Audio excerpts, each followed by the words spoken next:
Morning glory and evening grace, America. It's Hugh Hewitt, a special hour of the Hugh Hewitt Show. Our friends at the Center for Security Policy, led by the president of that august organization, Frank Gaffney, have released a course in 10 parts available from MuslimBrotherhoodInAmerica.com, where you will learn everything about the Muslim Brotherhood and its operations in the United States, its plan. I'm joined now by Frank Gaffney on the day of the release of this series. Hello, Frank. Tell people about the Muslim Brotherhood in America, the enemy within. Hugh, first of all, thank you for allowing me to tell them about it.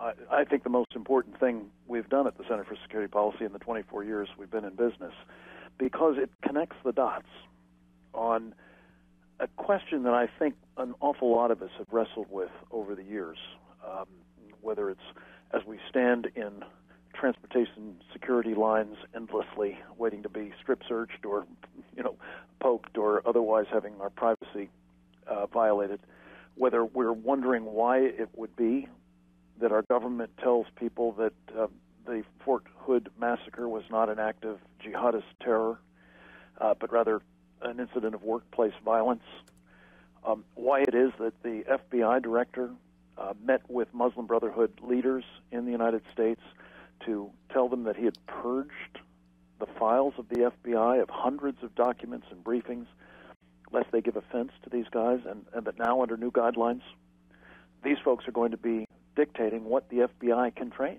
and by whom. And in other words, what we can know and what we can't know. We connect the dots at MuslimBrotherhoodInAmerica.com, Hugh, in this 10-part course. And by the way, there's a 15-minute overview that gives you pretty much the essence of it also at that site. By just helping people understand that the thing that's missing, the connective tissue through these and many, many other episodes, again, many of them chronicled in detail, is what is known as Sharia, the totalitarian Islamist supremacist that is actually impelling jihad against us. And that jihad is manifested not just by the violence that we associate with terrorism at the hands of these guys, but also, and this is really the critically important point, through stealthy means, through means that are designed to try to destroy us from within by our own hands. And that's not me characterizing it. That's how the Muslim Brotherhood itself has described its grand jihad in America. Frank Gaffney, you must at times feel a little bit like Whittaker Chambers after he published Witness, people not wanting to believe, not paying attention, much more concerned with the economy, with the People's Republic of China, or other issues. How is the reaction to MuslimBrotherhoodInAmerica.com, and are you breaking through that wall of indifference? Well, it's early days. We literally just had a press conference at the National Press Club this morning on this, Hugh, and people will be able to see it at the site if they'd like. I think that the truth of the matter is, and the purpose of the course really, is to simply lay the facts out.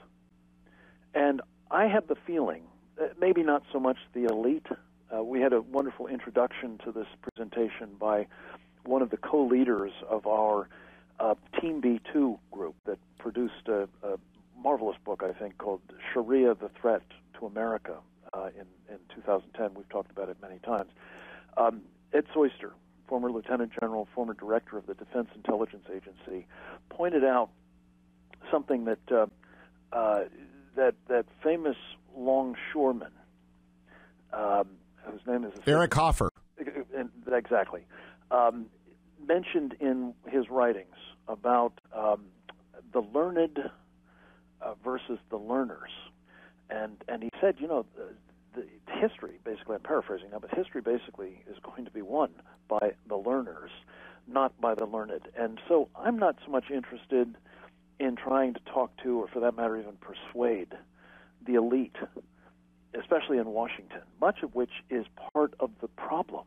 Some of it's actually been penetrated by the Muslim Brotherhood. Certainly a lot of it's been under the influence of it. I'm interested in talking to the American people about this, and that's why I'm so grateful for you to doing this on the show, is if they understand, if these dots are connected for them, if they can have explained what has been inexplicable to this point, as they watch these kinds of crazy things going on in their government.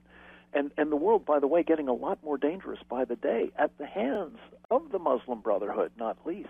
I think that we may get this country turned around, and that's our purpose in this course. I want to play an example of the wall that official Washington runs into when this issue is probed, even in an official setting like a congressional hearing.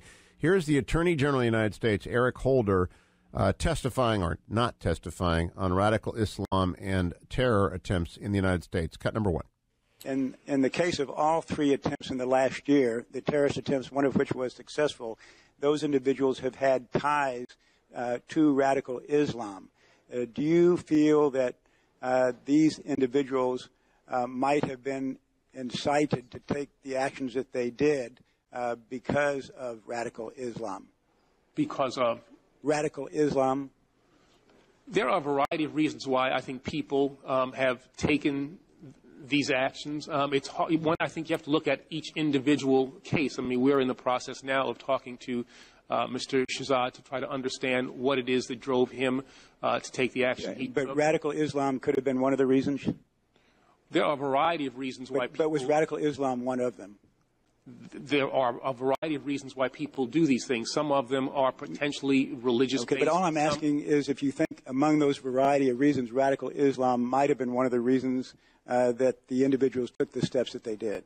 We see you say radical Islam. I mean, I think those people who espouse a version of Islam that is not... Are you uncomfortable attributing any of their actions to radical Islam? It sounds like No, I don't want to say anything negative about a religion that is not appropriate. I'm not talking about a religion. Like I'm talking about radical Islam. I'm not talking about the general religion.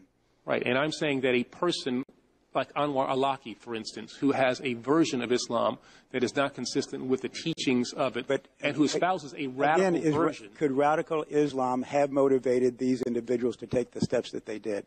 I certainly think that it's possible that people who espouse a radical version of Islam have had an ability to have an impact on people like Mr. Shahzad. Okay, and could it have been the case in one of these three instances?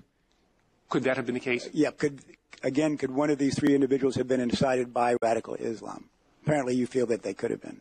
Well, I think potentially incited by of Islam that is inconsistent with... Mr. A.J., it's hard to get an answer, yes or no. Frank Gaffney, that's an astonishing bit of tape because it demonstrates the chief law enforcement officer of the United States' inability to answer a straightforward question about a rather obvious truism that radical Islam can and does motivate terrorists. It's a brilliant prism through which to see what's going on inside this administration, Hugh. And unfortunately, in the course at MuslimBrotherhoodInAmerica.com, we've got a number of conversations like that between, frankly, incredulous members of Congress, just asking essentially the same kind of question that you had Chairman Lamar Smith of Texas, of the House Judiciary Committee, posing to the Attorney General. And the problem is not simply that, as Lamar Smith suggested, Eric Holder is uncomfortable talking about what is fundamentally Sharia. The adherence to this doctrine by not all Muslims, but not by any means all Muslims in America, but by some, in virtually every case, by those who are trying to blow people up or kill them through other means in the name of jihad, as was done at Fort Hood, for example, and as was the purpose of this fellow they were talking about who was trying to blow things up in Times Square. The point here, Hugh, is that a guy like Eric Holder is actually engaging in what, for our enemies, these Sharia adherent types, is called submission. He is actually acceding to their demands that the military would call information dominance, that nothing be said that might be offensive to the people that he's exclusively reaching out to in the Muslim American community. And guess what? They are nothing but Muslim Brotherhood front organizations and their representatives. And that's in part why we're losing, I believe, this war. It used to be called the War on Terror. It's now countering violent extremism, lest we give offense to anybody. I think the right way to describe it, Hugh, is the jihadists' war on America. When we continue, the rest of this hour will be devoted to a quick run-through, an introduction, if you will, to the 10 parts of the MuslimBrotherhoodInAmerica.com course offered by the Center for Security Freedom. Security Policy. www.securefreedom.org. Oh, gosh, it's right there in front of me, and I've only said it 10,000 times on this show. www.securefreedom.org. But the course itself, MuslimBrotherhoodInAmerica.com. I'll be right back with Frank Gaffney. Stay tuned to The Hugh Hewitt Show. 21 minutes after the hour, America, it's Hugh Hewitt. Thank you for listening today. A special hour of The Hugh Hewitt Show with Frank Gaffney, president of the Center for Security Policy, www.securefreedom.org. He and his colleagues have produced a new 10-part video series available on the web, MuslimBrotherhoodInAmerica.com, that we are reviewing the highlights of. Frank, before we go back and talk about the 10 different parts, I want to play a little bit of a friend of this program, Congressman Dan Lundgren, questioning Deputy Homeland Security Director Paul Stockton. Again, it goes right to the heart of the mountain you're trying to climb. Cut number 3. Secretary Stockton, are we at war with violent Islamist extremism? No, sir. We are at war with Al-Qaeda, its okay, affiliates I and understand adherents. that. My question is violent Islamist extremism at war with us? No, sir. We are being attacked by Al-Qaeda and its allies. Is Al-Qaeda, can it be described as being an exponent of violent Islamist extremism? The Al-Qaeda are murderers with No, an ideological that's not my question. agenda. That wasn't my question. My question was, is Al-Qaeda acting out violent Islamist extremism? Al-Qaeda is a violent organization dedicated to overthrowing the values that we intend to advance. Yes or no? Can I hear the question again? I'll make it as clear as I can. We are not at war with Islam. I didn't ask and that. It is I not, did not ask that, sir. I asked whether we're at war with violent Islamist extremism. That's my question. No, we're at war with Al-Qaeda and its affiliates. Al-Qaeda, how does Al-Qaeda define itself? Are they dedicated to violent Islamist extremism? Al-Qaeda would love to convince Muslims around the world that the United States is at war with Islam. That's a prime propaganda tool, and I'm not going to aid and abet that effort to advance their propaganda goals. Is there a difference between Islam and violent Islamist extremism? Sir, with great respect, I don't believe it's helpful to frame our adversary as Islamic with any set of qualifiers that we might add, because we are not at war with Islam. I understand that. I never said we were at war with Islam. One of the questions we're trying to deal with is the radicalization of Islam, is the radicalization of Islamic youth. And if we can't distinguish between violent Islamist extremism and Islam, then all this stuff about behavioral indicators doesn't mean anything. Well, let me ask you this question. Is it a behavioral indicator to put on your card that you're a soldier of Allah? A behavioral indicator that you have a copy of Inspire magazine on your desk? That's not my question. My question is it a behavioral indicator to put on your card that you are a soldier of Allah, as Major Hassan did? We have behavioral indicators now that enable our personnel, our supervisors, to focus on detecting indicators of violent extremism that reflect the lessons learned from Fort Hood. Okay, is that a lesson learned? That if you put Soldier of Allah on your card, that you ought to follow up and investigate that?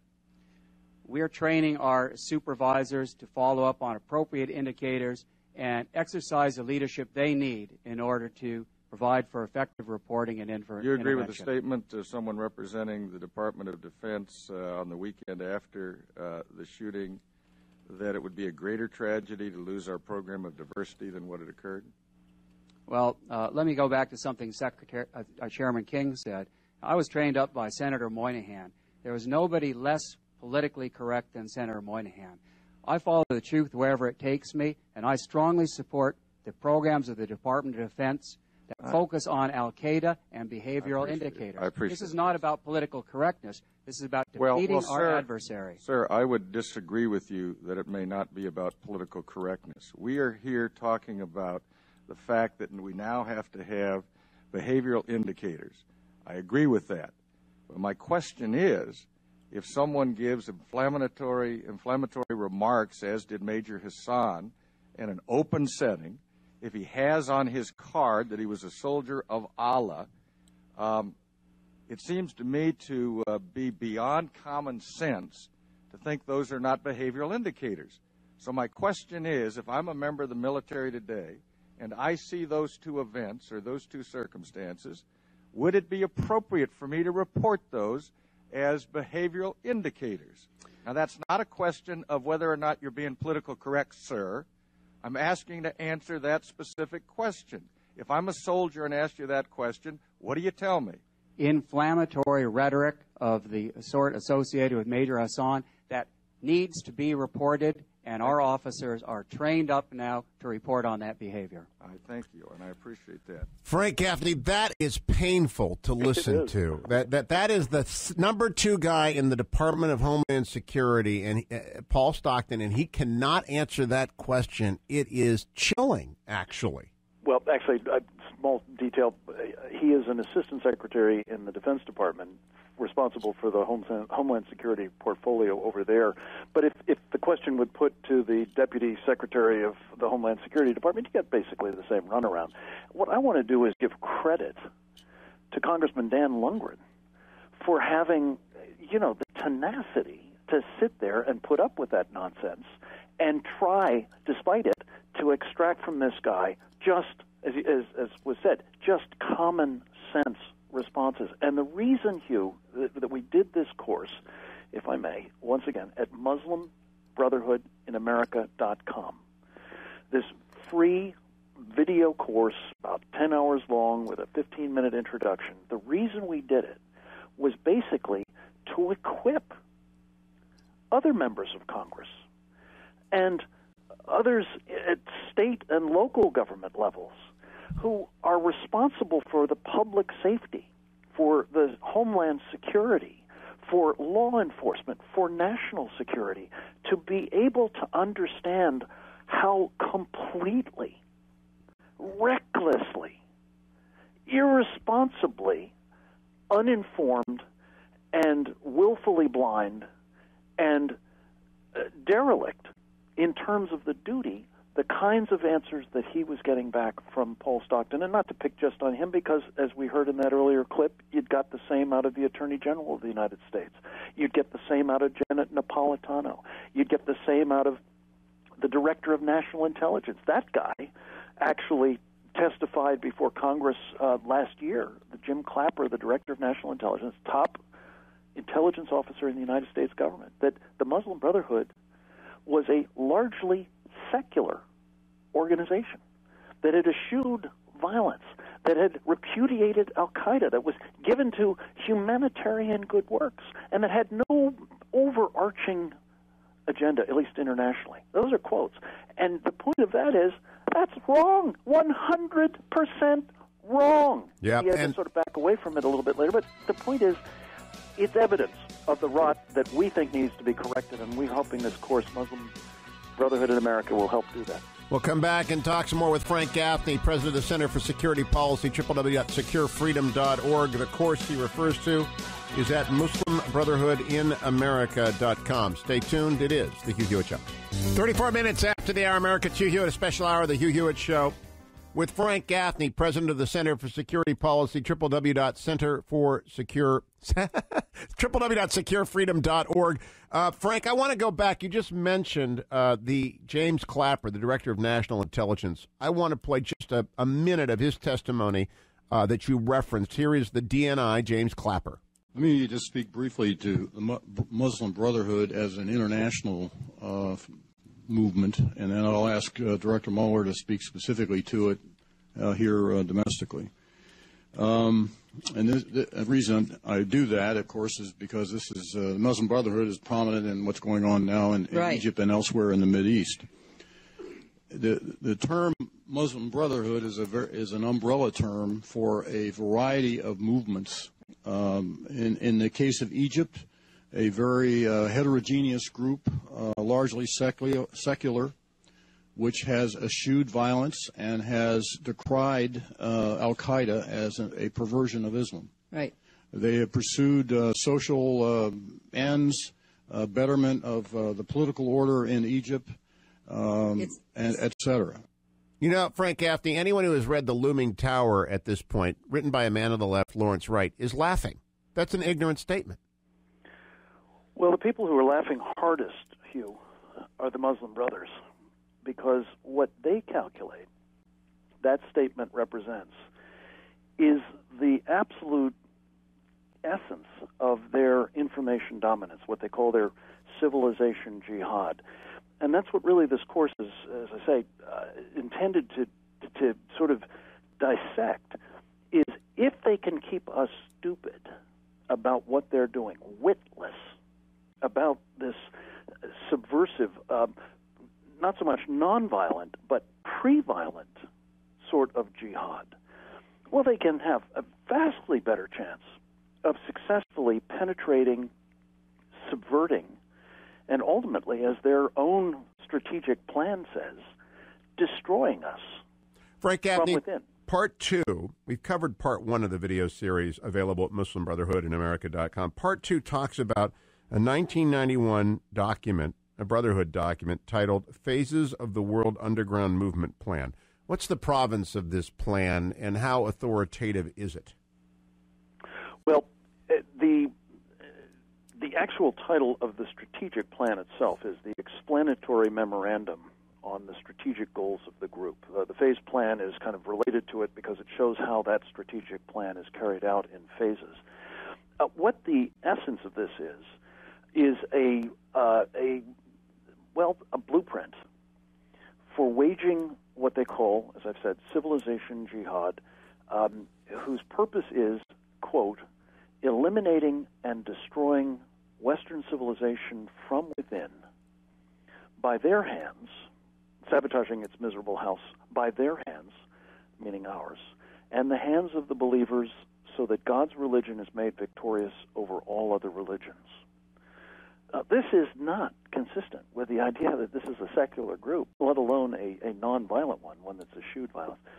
And Hugh, the thing is that when you look at this plan of theirs and an attachment to it, which was almost as important, it was a list under the heading our organizations and organizations of our friends. It was 29 different Muslim American organizations, even today, 21 years later. They represent a who's who of the most prominent Muslim American organizations in the country. And they are the group, by and large, with a couple of additions that came online after 1991 when this list was put together, that the United States government, General Clapper, General Holder, Paul Stockton and Leon Panetta and Secretary Clinton and Janet Napolitano and not least the President of the United States are relying on as their interlocutors with the Muslim community. And increasingly, Hugh, as we document further on in the course, they have had at least 6 top Muslim Brotherhood operatives, or at least people with extensive ties to the Muslim Brotherhood, actually employed by the Obama administration in one capacity or another. In some cases, they're actual employees. In other cases, they're advisors. In some cases, they're advisors explicitly involved in telling us what we can know, who can train our law enforcement and our countering violent extremism personnel, as they call it. And Hugh, you know, I'm a Cold War guy. You throw back to the idea of having the KGB doing that during the Cold War, we would have lost, not won. I'll be right back with Frank Gaffney. His critique is bipartisan of Republican and Democratic Party establishments both. That critique embodied in MuslimBrotherhoodInAmerica.com, 10-part course. I'll be right back to continue the conversation with Frank Gaffney on The Hugh Hewitt Show. 44 minutes after the hour mark, it's Hugh Hewitt. Frank Gaffney is my guest, discussing the new 10-part series, video series, released by the Center for Security Policy, available at MuslimBrotherhoodInAmerica.com. It is a bipartisan critique. We'll come back to the Obama administration. But you swing hard at the GOP operatives led by my old friend, Grover Norquist. You might not know this, America, but Grover and I actually lived across the hall from each other for a number of years at college. And so I've known Grover longer than I've known Frank, and I don't want to get Grover to sue us, but Frank, you're sparing no criticism in this series.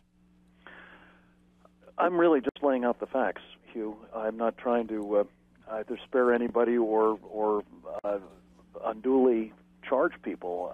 That's not our job. Our job, as I see it, is simply to give those who are responsible for, congressional oversight or investigations, or, for that matter, judicial procedures of law enforcement, the evidence that we've compiled just from the public domain.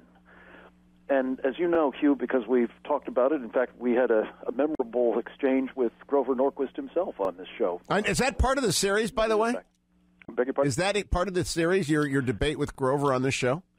I talk at some length because we drill down on what he has been doing since 1998 as part of a Muslim Brotherhood run Islamist influence operation that was for a time operating out of his office, because I wound up sharing space in his office complex and saw it firsthand. And the exchange we had on the air, I don't think is in the program, but an awful lot of other evidence that came out at that time and subsequently, and comments that he's made in response, by the way, now, Frank, are presented in the program. Part of an influence operation would be to discredit its critics. And Absolutely. Grover has been busy attempting to discredit you for a long time. And so that is textbook. Is it working? I think for an awful lot of people, particularly among the so-called learned elite of the conservative movement, it has worked in the sense that they've bought a narrative that this is just some sort of personality feud that I've had with him, that there's no factual basis for it, that if they don't indulge me, that it'll simply go away.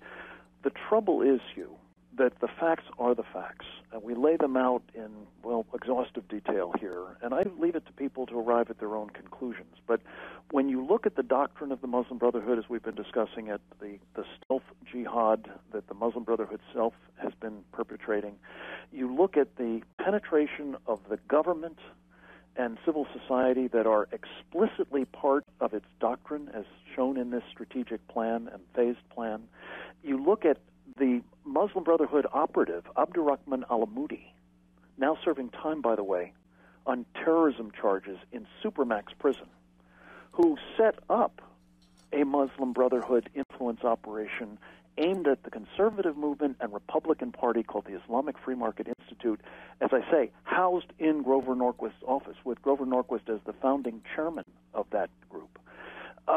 And then you see what Grover Norquist did during the Bush campaign in 2000 and then throughout the Bush administration, and what he is continuing to do to this day, all of which is documented to a fairly well at MuslimBrotherhoodinAmerica.com. I want to talk for a minute. You arrive at your own conclusions, folks. Don't take my word for it, but I really suggest to you it will be impossible to consign this to some sort of unjustified and personality feud. This is a serious national security problem, and what makes it so serious, Hugh, and why we dwelt upon it, is not just to be even-handed in this critique. It's because what Grover Norquist and his friends, the people he enabled working for and with the Muslim Brotherhood and other Islamist organizations, including, by the way, Iran, had done during the Bush administration, created precedents, procedures, personnel choices, and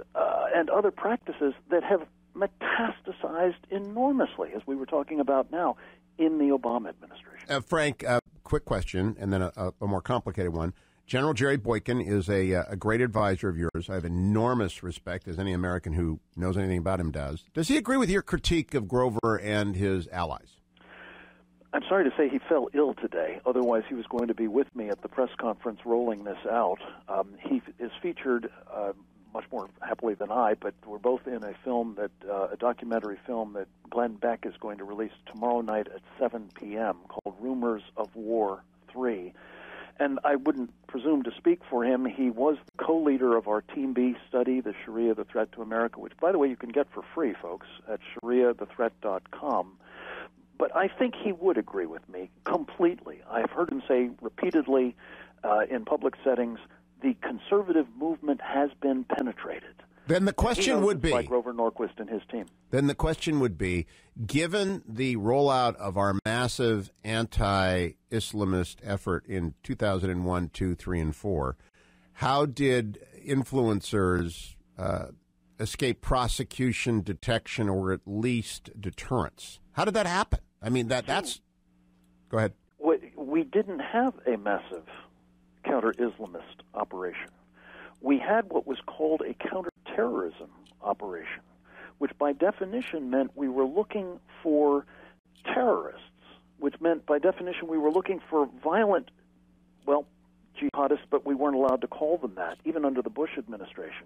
You remember he famously talked about Islamofascism once, immediately, recanted it, never said it again.